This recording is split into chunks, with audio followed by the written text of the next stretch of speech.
I saw on your bio that it said like skeptic as well. So I was like, oh, that's fun that's in there too. Yeah. But I guess where are you? So where are you recording from though? Where do you This what is kind of this area is do you live actually the studio that we've built on my farm in an old pig barn that was first built in 1945. Okay. And we're broadcasting using Starlink. This is not a pump for Elon, but we have no internet, so we use Starlink commercial, and we have Mhm. fiber that goes straight here from the studio all the way up to a home on the hill that has the satellite receiver. Wow. Wow, Okay. that's really So cool. no, I mean, honestly, so far what I'm seeing from the quality of Starlink, it's looking pretty good on your end, actually. We get occasional drops that are a little, Mhm. sometimes StreamYard. Well, that's what you're using, yeah. So Yes. Yes. Yeah. StreamYard is a good tool when you have little drops like that, because then it can upload in the end for any glitches. So good choice That's on really you. good. Yeah. Yeah, appreciate it. Yeah, so let's go ahead and get started. I think most people will know already, as you've made kind of plenty of headlines at this point, that you're one of the original inventors of the mRNA technique that was used in COVID. Briefly, what would you say your main role in that is?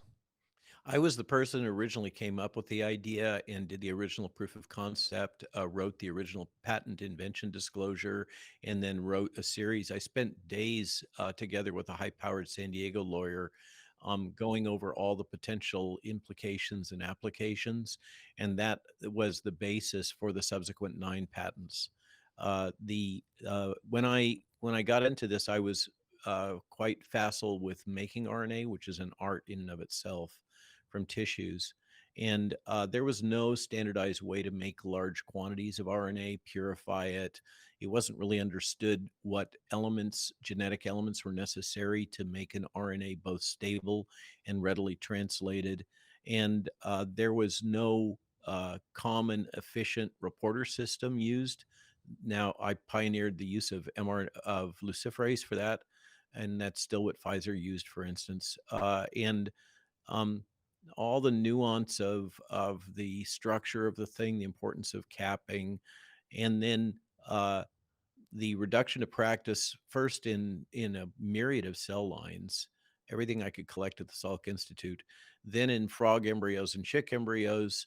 And then when I left the Salk with a nervous breakdown and PTSD and joined a little startup company in Vical, they put me in a corner and made me a skunk works, and I carried on the work. And within about a month and a half, we had a series of other major discoveries that led to a science paper that involved the use of mRNA in the absence of any of these positively charged fats. And Mhm. then that moved into my work with cloning and producing mRNA for proteins from the AIDS virus as immunogens, and then the initial work having to do with using mRNA vaccination strategy for influenza vaccines. That was all. That package got sold to Merck because it was not a core part Mhm. of the Vical business plan. And the deal was that Merck scientists would get to take credit for what had been done by the Vical scientists. And so that's why you see the subsequent hype and publications coming out of Merck. It's a long, ugly biotech, story that I've covered too many times already uh, over the past 2 years. But that's the thumbnail version. No, Yeah. I won't try to press you into covering it once again, as I'm sure there's plenty of other podcasts and papers that we can read out there.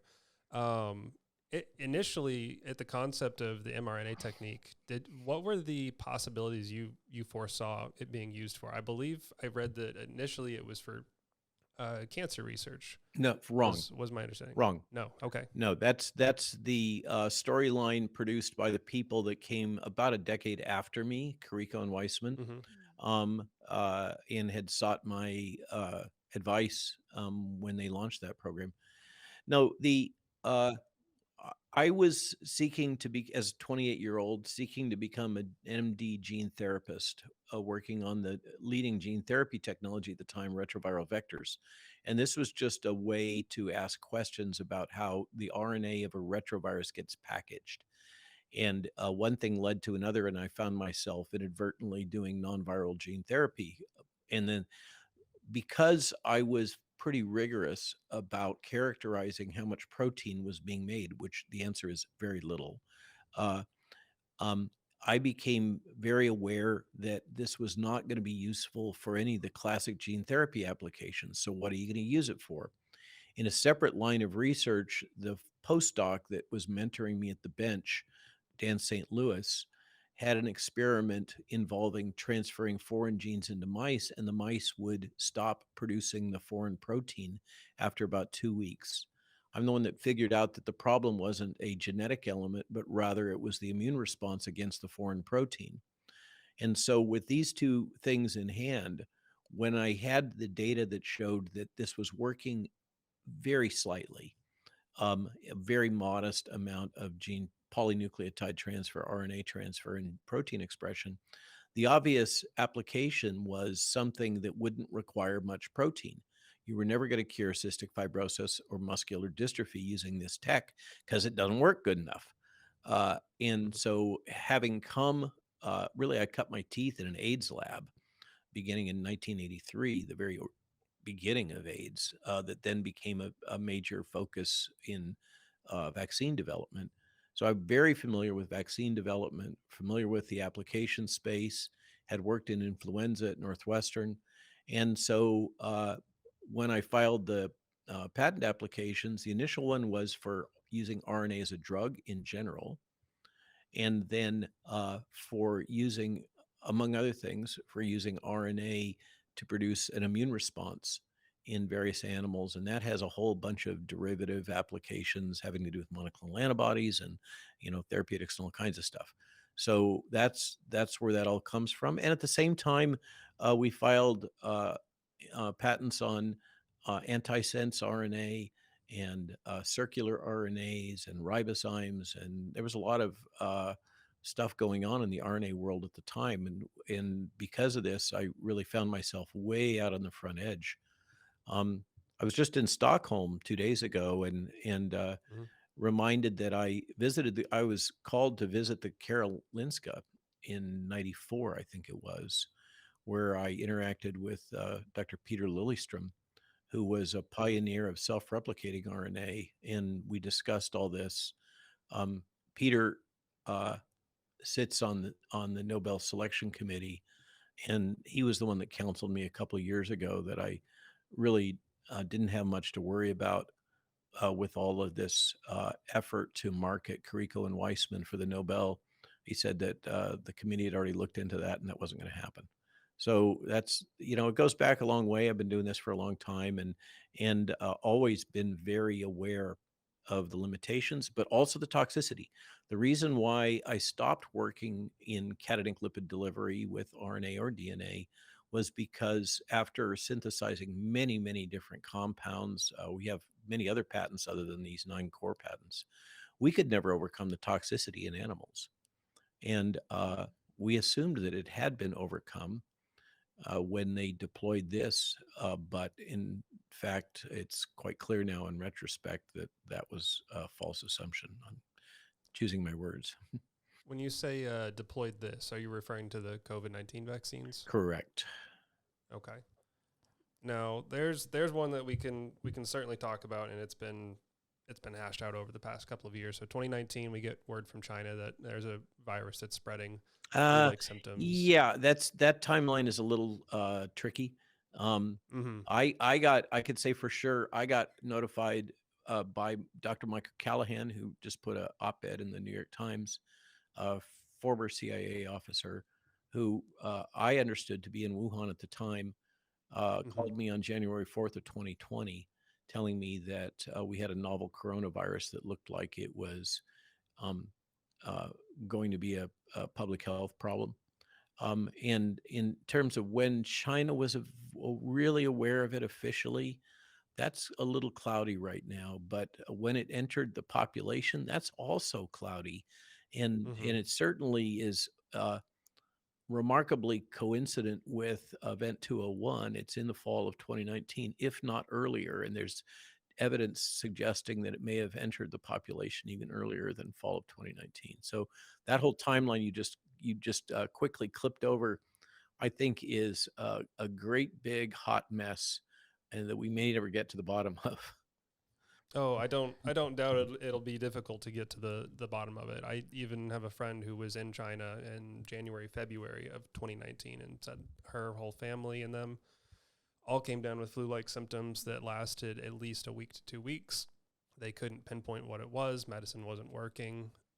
So when COVID-19 rolled around, when it actually made the global news, she wasn't very surprised about it originating from China, where she had been visiting. I don't know how close she was to Wuhan, and there's nothing to corroborate or back up Yeah, what they were sick you would with. have to hope that she had some old bloods banked away somewhere, and then you could ferret that out. If you don't, And that's, certainly would be a long shot yeah. on something like that. Yeah, a very unlikely, Mhm. unlikely situation. Now, the rollouts of the vaccines, it's been interesting to watch, because as one of the original creators of the mRNA technique, you've come out vocally against, mainly for children, I believe, because you yourself, I believe, is vaccinated. I think that was stated on the Joe Rogan Yeah, podcast. the focus on children was one of necessity. It was Mhm. quite clear to me that the horse had already left the barn on adult vaccination, and the propaganda campaign was quite mature, and there was already considerable acceptance of these products in the general adult population at the time when I really kind of did "this is the hill that I'm going to die on" statements. And so Jill and I, and some of my other physician colleagues discussed all this, and you can't win every battle. You have to focus your efforts, and so we made a conscious decision to try to focus on the children as something that we had the time and potentially the access in terms of alternative media at that point to make an impact on that. And I think we did. Not to Mhm. pat myself on the back, but the uptake in children has been remarkably poor, as has the uptake of the bivalent product, I'll call it. And I take, I'm there's a list of about 8 different reasons why people think I'm a mass murderer and have accused me of such. And of course, for having invented the technology, that's reason number one. But there are those who assert that my activities have caused people to not take the vaccine, and therefore I'm a mass murderer. I personally see it the other way around. So you're getting it from both sides then, from Oh, those who are you have opposed no to idea. vaccine and those that are for it, There, just you based have on you no creating idea. it and then turning away from it. Yeah, Yeah. there's, one of the reasons I'm a mass murderer apparently is because I endorsed Matthias Desmet's mass formation hypothesis, or mass formation, I or wanted mass to ask you psychosis. about that because you mentioned it in your book, and I was wondering if you could kind of give us a brief overview of that. Well, this was the 3 words that I mentioned on Joe Rogan that caused Google to lose their cookies, or I like to say Silicon Valley to lose bladder control. I said the words, and they immediately started trending. This is over a year ago. Remember, this was released Mhm. right around Right. New Year's, and I think it was New Year's Eve.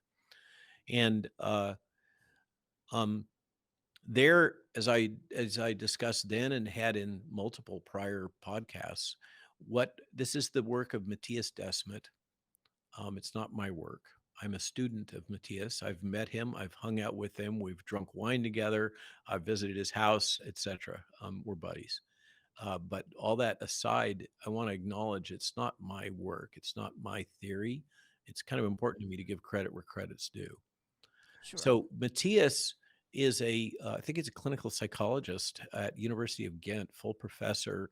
And one of the things he teaches about are these group psychosis phenomena that have existed all the way through history. I mean, a case could be made that Jesus Christ represented aspects of mass formation in terms of how the populace responded to him. Uh, Certainly, Plato's allegory of the cave is another example. But in the more modern situation, and there's those who assert that Matthias invented this whole cloth and it has no background in psychology. But in fact, Sigmund Freud spoke about it. Uh, and Just Mallore's course is famous for his work in this area. And then Hannah Arendt, where she focused on totalitarianism and the rise of totalitarianism during the Nazi era. Hannah being a Jewish woman who was subjected to the Holocaust and then immigrated to the United States and is now recognized as one of the great philosophers of the 20th century, but was ostracized by the Jewish American community under the thesis that her explanation and scholarly work in mass formation and rise of totalitarianism was blaming the general populace for what had happened rather than blaming the perps, uh, the Nazi propagandists, etc.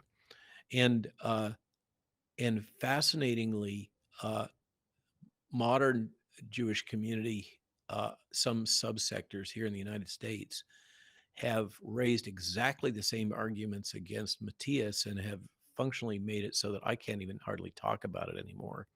I get so much Mm. blowback, and that's the thesis that um, Matthias is blaming the common person for enabling the mass hypnosis that's occurred, and by placing the blame on the common person, he is allowing the quote global predators to escape blame, and they continue to do their nefarious activities, which is resulting in additional mass deaths. So that is the logic of how come Matthias and I are mass murderers. Just to nail that, hammer that nail down. The thesis is and again, Matthias's work is really a 21st century extension of the work of largely Hannah Arendt in particular. And Mhm. Matthias talks about it as such.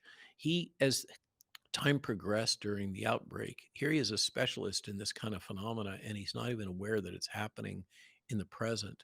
And suddenly he has a series of epiphanies where he realizes that he is living through the experience that he's been teaching most of his professional life.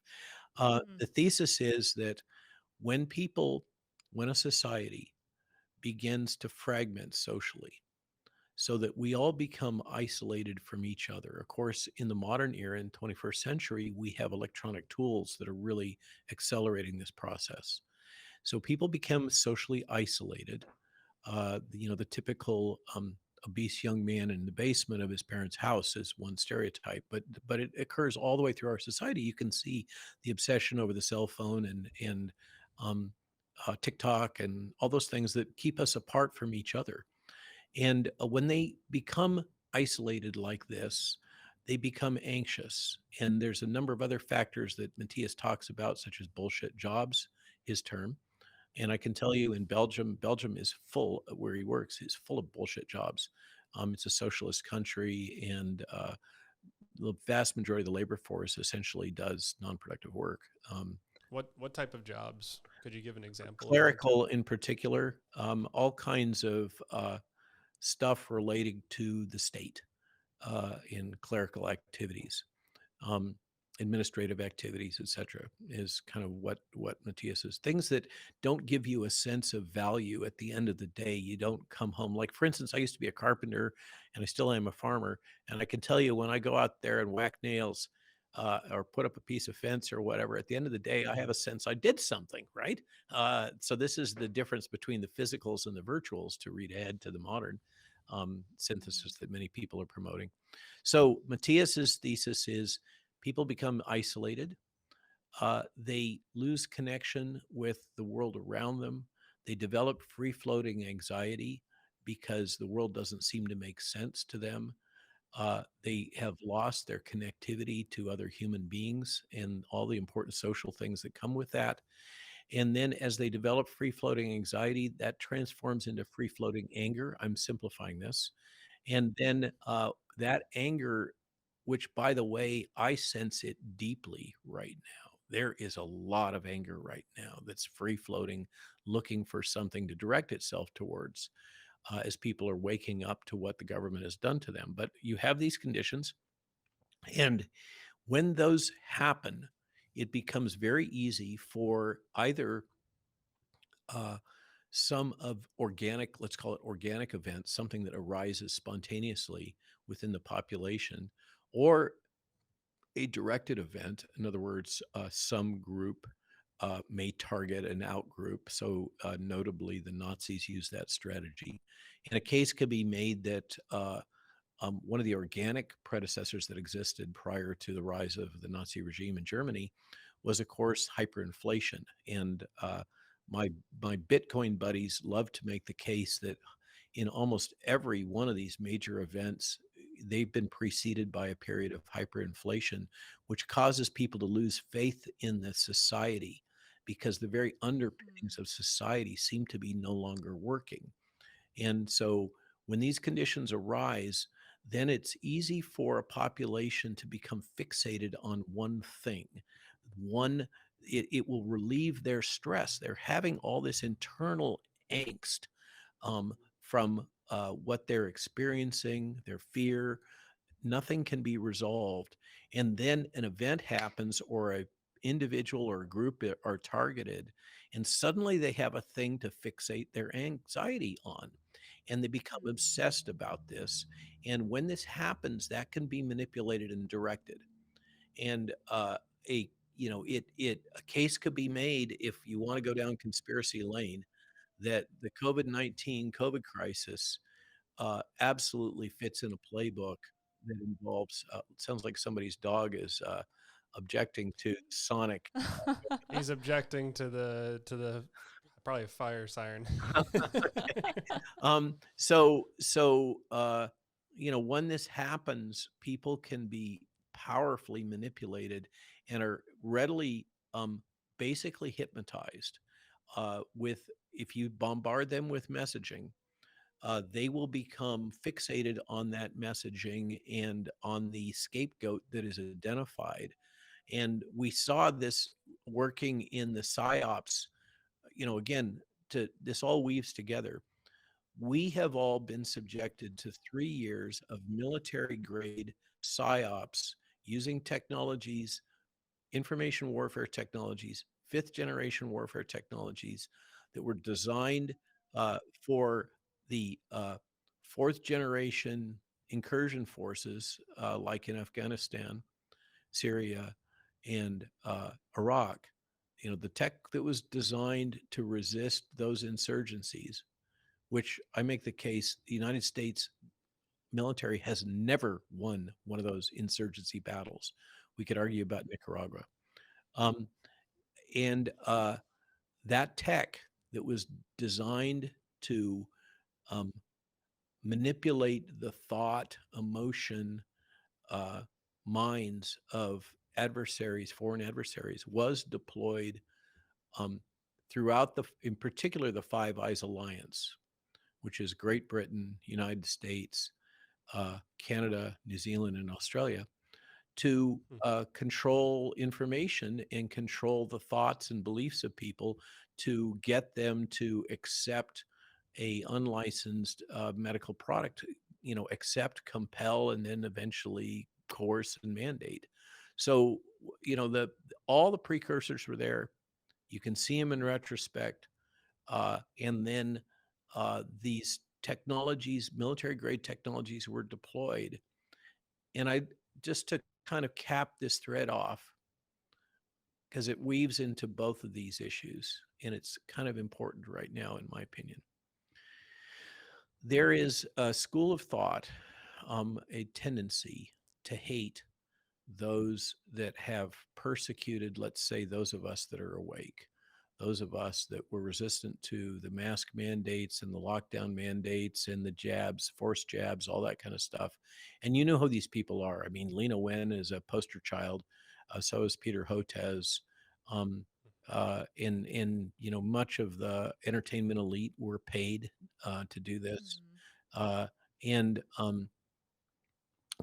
you know, a few pieces of silver, and they're going to have to live with that the rest of their lives.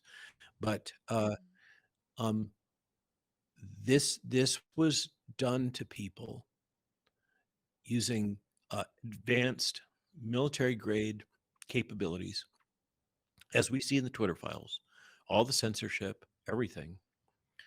And some people were able to resist it or wake up from it. And good on them. Many people were not.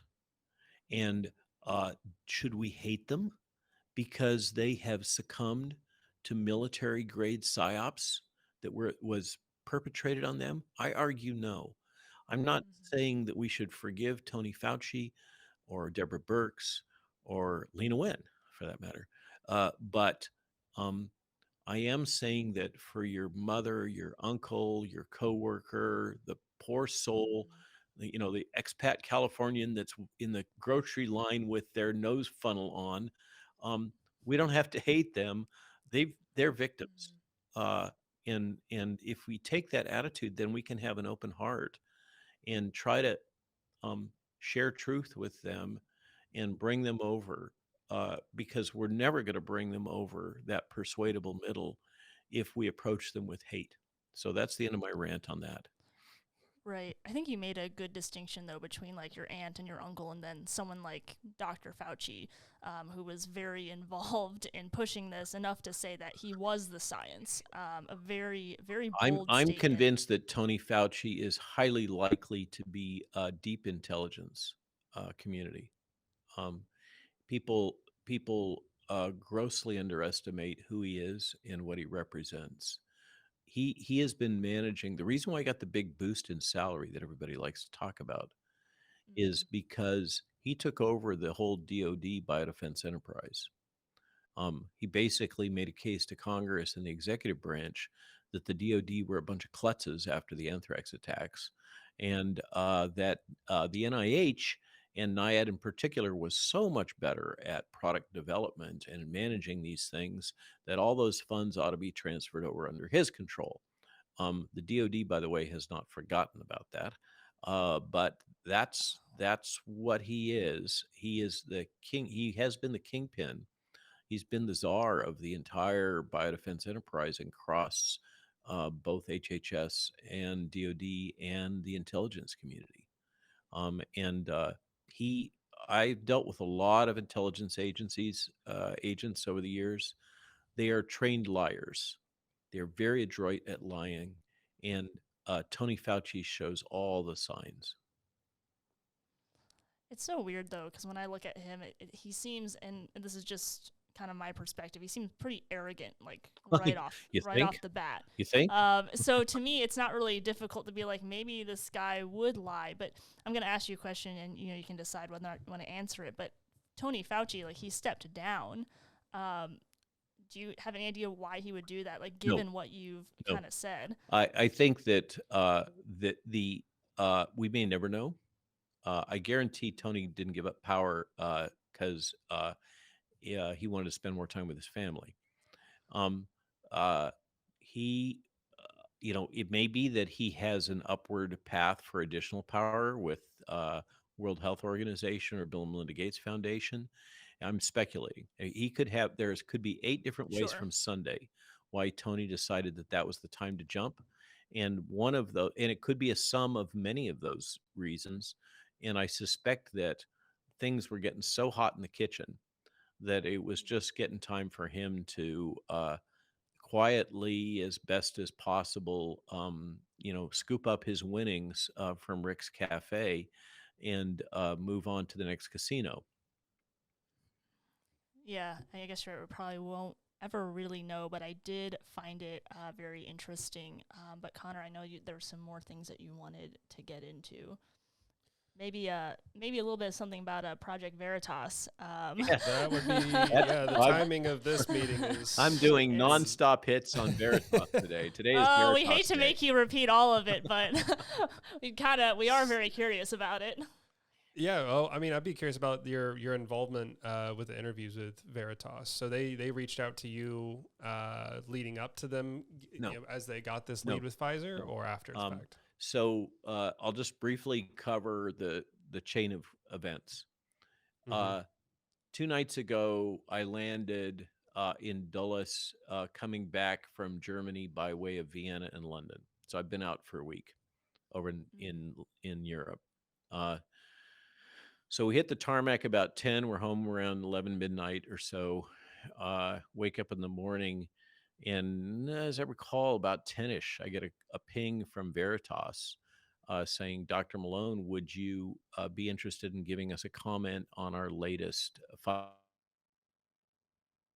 I, I have a warm place in my heart for any freedom fighter at this point, and I always say yes to Mm-hmm. something like that. And I do what I can to support Veritas because I think they have acted with integrity and effectiveness.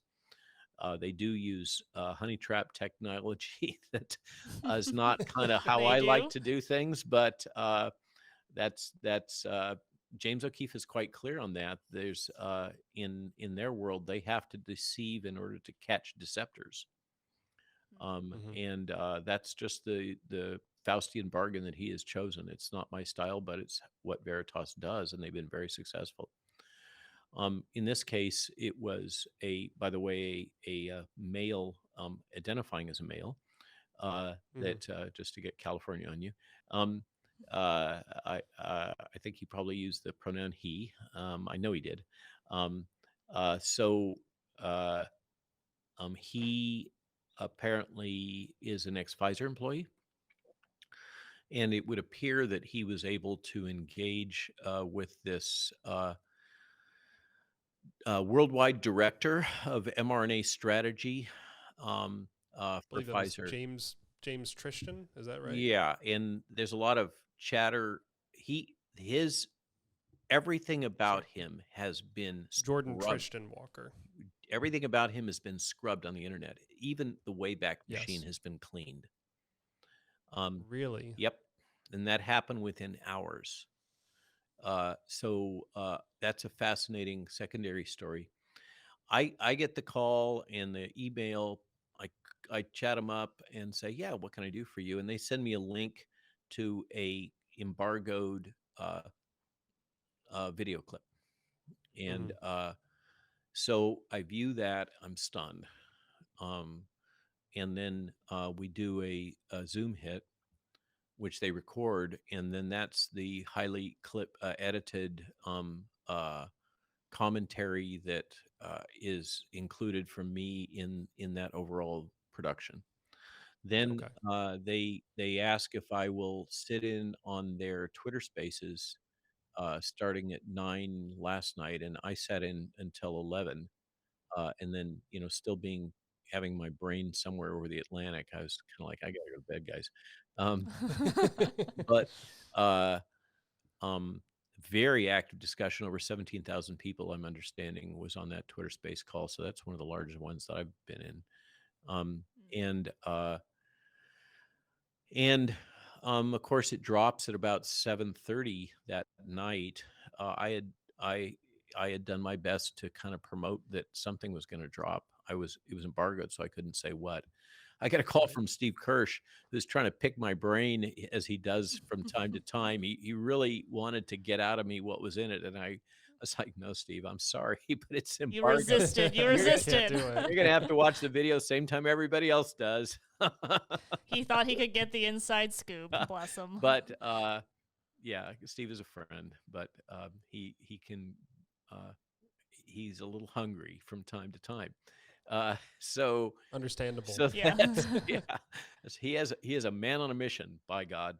Yeah. And so then uh, my assessment, I'm asked to give my initial reactions on very short notice. I just barely watched the video, Hmm. and so I give my personal gut reactions, which are coming from a place of shock at the psychological profile of what I've encountered, not just the Mm-hmm. content. This individual, I'm there are characteristics displayed. I'm not a psychiatrist or a psychologist. I'm just a physician, but Hmm. they appear to fit um, some descriptions and profiles of either sociopath or psychopath. This complete lack of empathy, the this kind of giggling joy, having to do with the hardship of others. Mm-hmm. For me, as I watch this, I'm familiar with the personality type. This kind of arrogant, elitist, uh, um, pharmaceutical and molecular biology, molecular virology developer person is a profile that's very familiar with me. I've dealt with it in academia my whole career. I don't like these people very much. It's part of the reason why I migrated to having my own consulting company, because even running a small consulting shop is not the way to make big bucks, but you can fire your clients, so you can kind of Mm-hmm. control your space, and you don't have to.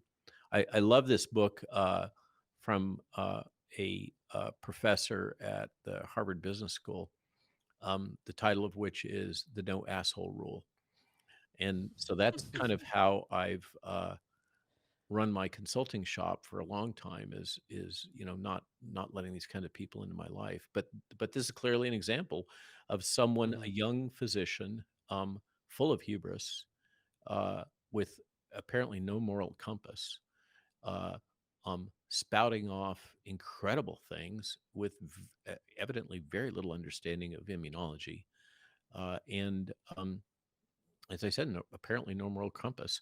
And he appears to reflect the corporate culture within which he is embedded. I suspect that is very much the case. So that's that. Those are the reactions I gave to them. They clipped them up, added to the overall video, deployed that, then the Twitter Spaces, and then I woke up at 5 this morning because I'm still on um, Swedish time, and Mm-hmm. just the hits haven't stopped. It's a full day of recording. Yeah, So, for those who might not have seen this video, is there like a very brief description about what this guy was admitting to? he was quite gleefully bragging that Pfizer has completely captured the U.S. regulatory apparatus and the FDA through the revolving door mechanism, that this is the norm throughout the entire government, uh, that these regulatory affairs people immediately seek employment in pharma, and that's normal, and that's just the way things are. He was bragging about, in quite lengthy detail, about the ongoing, both the planned and apparently ongoing studies that Pfizer is performing, involving what is gain of function research, but using the euphemism of directed evolution. This Mm-hmm. Mm. appears to be the same kind of word game that Tony Fauci used in his testimony, Mm-hmm. in which famously he was called a liar by a senator. And um, he speaks about the fact that COVID is going to be great for Pfizer profits for the foreseeable future. He speaks about engineering new viral variants. Basically, what he says is that Pfizer is doing exactly the same thing that happened in the Wuhan Institute of Virology, to Mm-hmm. generate new mutants and identify them, and then potentially build new vaccines in a way that would allow them to anticipate the uh, circulation of those variants in the general population. And there's the one might, Kim.com, let's just put a pin on it, inferred that this seemed to imply that Pfizer was engineering the virus, releasing it, and then providing the cure, the ideal business loop. And I can understand why he might jump to that. I don't see, that's just such a sensitive topic that I don't want to um, even speculate without any evidence, direct evidence, receipts, because it's so Mm-hmm. explosive. But the gentleman does seem to imply that uh, this would be the ideal business model, the ideal cash cow, uses those words. And he also makes a statement that's very curious, that what Pfizer has been doing has been very good for Pfizer, but not good for the country. It leaves the whole thing leaves you with a many people have a sense of this can't possibly be true. This must be a setup. Veritas must have been set up because there's no way that a senior Pfizer executive would glibly spill out these, Mm-hmm. apparent atrocities, crimes against humanity in such a casual fashion. Yet, um, I can assure you, Veritas did the due diligence. And there is an additional video drop that will come out later today in which James O'Keefe, apparently on camera, confronts this gentleman directly uh, and about his employment at Pfizer, which is confirmed, uh, Mm-hmm. and other aspects of this. And apparently, if you believe O'Keefe, and I don't think he's likely at this point to be hyping things. He's already got one of the biggest stories on the planet at the moment. He seems For to sure. think that these additional videos that are about to drop are even more stunning in terms of the gentleman's response to his being confronted. This is, and then of course, as we were discussing earlier, uh, somehow Google, as they did with when I said mass formation psychosis, um, has been actively editing search results in apparently in a manual fashion all the way through this. There's a number of screenshots that people have captured that are amazing. The gentleman's social media in virtually his entire history, which many people have grabbed, undergraduate at Yale, MD from Baylor, with all the trimmings. Mm-hmm. Uh, he seems to have been completely scrubbed from the internet within hours, including all the Wow. way back through the Wayback Machine, which suggests to me, I infer, that this is more evidence of the tight collusion and uh, collaboration that exists between Pfizer and Google. Another thing that occurred was the Daily Mail in the UK put out an article summarizing the Veritas findings, and then almost immediately deleted it. It's Hmm. Pfizer. Wow. Pfizer is really a division um, of a very large investment firm, functionally, and is tightly integrated in a horizontal way with Reuters. Uh, and so, no surprise that the Daily Mail would immediately drop this and delete their article. You have to go back to Wayback Machine or other archive services to find the article, but it's been grabbed and people have posted it. And then, corporate media is just, if you want to see the power of Pfizer, look at what has happened to all the evidence around this story is just being flushed, scrubbed. This is the memory hole process that George Orwell predicted. And that's why books are so important, as Steve Bannon points out. They may end up being our only historic record. I wrote an essay yesterday about Speaking for the Dead, in which I referred to the archives being dusty tomes and obsolete solid state drives in some future. I think that's we all believe that the internet is forever, and we believe that the Wayback Machine is our portal to the past. The Wayback Machine group has agreed with the U.S. government to um, operate with input from the intelligence community to delete records that are considered sensitive.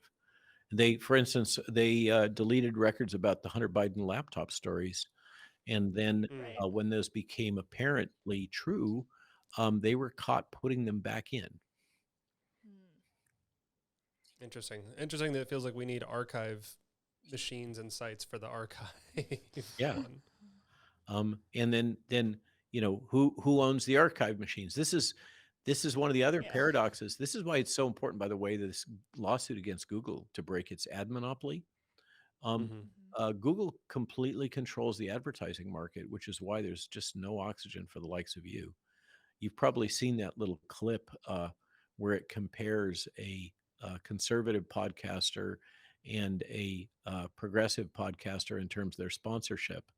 It's a comedy clip, but the progressive sponsor is saying, "Oh, and Pfizer, and and this and that, all Yeah. these big, Coca-Cola, these big corporate names," and the conservative podcaster is selling structured water and coffee.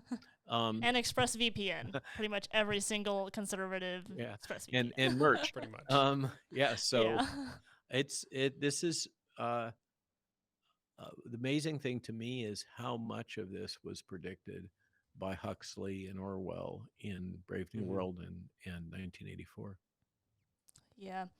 I mean, I believe there's nothing new under the sun. These types of things will keep happening. But there Connor- is fifth generation warfare. Fifth generation know. warfare is some screwy, bizarre new stuff. I mean, if you get into it, and I strongly advise, it's not covered in the book. It's something that we've kind of worked into subsequently. So Okay. many people think we should have had it as the closing chapters, but Skyhorse Publishing, when we turned the book in, it was twice that long. And Because this is already like super thick, by the way. and Like this is and thick. as you'll notice, it's highly referenced.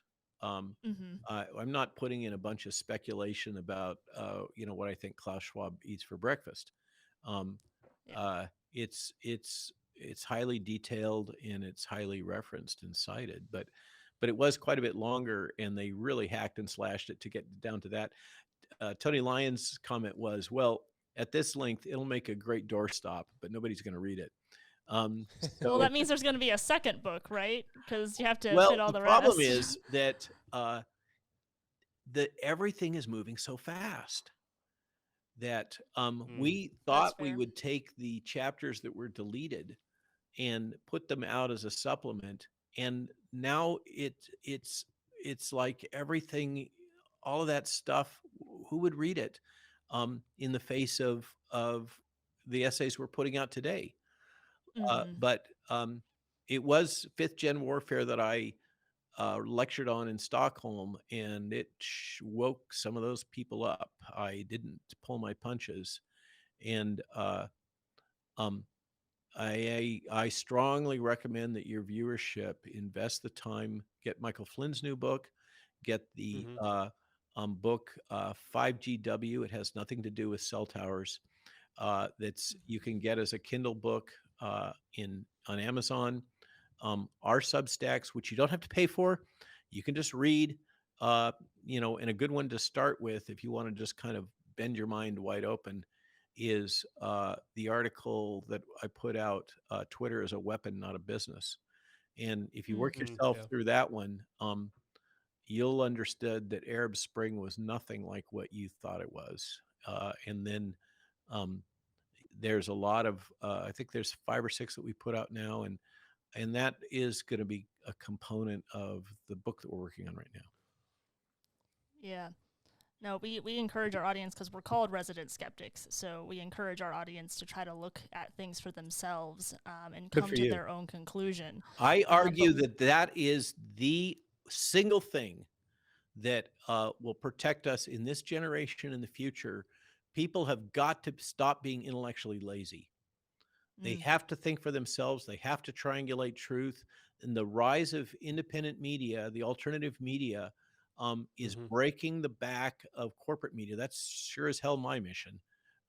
In addition to protecting children, and now, frankly, speaking for the dead and injured, is doing what I can to take out corporate media and their stranglehold on information and thought. That has got to stop. And unfortunately, Matthias's work, the lessons of history are that it's only about 10 to 15% of people that really want to be free.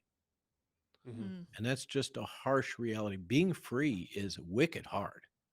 I mean, if you, for instance, just take the example, we get the question all the time about the vaccine schedule, the child vaccine schedule. And just to use that as an example, because everybody, that is awake is busy going, okay, if they've done that with COVID vaccines, what the heck did they do with all these other vaccines they're trying to jab into my, newborn, like hepatitis B for a sexually transmitted and blood transmitted disease, right? Yeah. Or human papillomavirus. So, people are starting to question the whole enterprise, and we get this all the time. Here's the thing: is an illustration of the challenge of being a sovereign person. You decide that you are going to take ownership for making the decisions about vaccinating your children, which vaccines to give them and when. What you're saying is, I do not trust the state to make those decisions. I'm going to have to make those decisions myself, because the state, I've come to the conclusion, this is what most people's path is. I've come to the conclusion that the state is so corrupt that the decisions that they're making are not fair and balanced. They're skewed for a variety of reasons. And I can no longer trust them with the well-being of my child. So there are those in that community that say, I'm going to make my own decisions about what to jab and what not to jab. When you do that, you now assume responsibility, because it could go either way. Right. By not having your child vaccinated, they could end up with tetanus. They could end up, in theory, with measles or mumps. And then you have to ask the question, well, if they did, how severe is that going to be? And, what are going to be the consequences? And if you decide, of these things, I think the MMR vaccine absolutely is one that I should give my child, and I should give it to him good and hard and frequent, like the current schedule. And let's say your son or daughter develops what appears to be brain inflammation as one of the driver symptoms, and suddenly they have a personality change. Their learning curve flattens out. They're not speaking and learning as quickly, and you're going to have to live with that. So it's a very dicey situation where you're saying, I assume responsibility for my actions and the consequences, because Right. I do not trust the state to do that and make that. Well, we might have lost connection to the servers there for a minute. Let's see if Dr. Malone comes back on. Yeah, I think that might have been a drop on your side, but I'm not sure. In any case, I'm not sure either. We'll, we both dropped. We'll take the blame. We'll take the full blame we'll for take it. But I mean, we're pretty close. So where we were at was, if you choose to be a sovereign person and make those decisions. It might be StreamYard. The gremlins just do not want us to talk about. I know, that's what I was thinking. I was like, maybe really trying is hard to stop here. us. We'll let you close off real quick, though. You got to own it, or you can just transfer the responsibility to the state, and and just take it whichever way it comes. And I think it's a great metaphor for what it means to be a sovereign person and assume that responsibility for yourself and your family. As far as I'm concerned, there is no other way to live. I've spent too many years on small farms, and I'm ruined. But I think that's increasingly the challenge we all face. Do you want to have? Do you want to own nothing and be happy? Do you want to live in a command economy run by a group of oligarchs that like to have a bacchanal every winter in Davos? Or do you want to build your own community and live as a free person? And most people would rather be told what to do, unfortunately.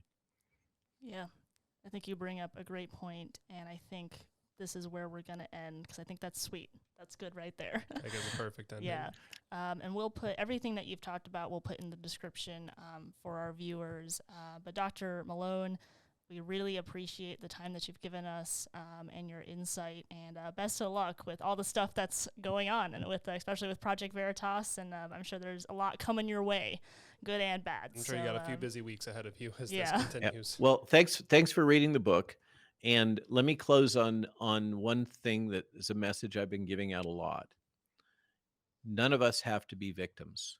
Even if you're vaccine injured like I am, you do not have to identify as vaccine injured. You don't have to be a victim. They may have victimized us, but you don't have to be a victim. You can be a warrior. You can choose to resist.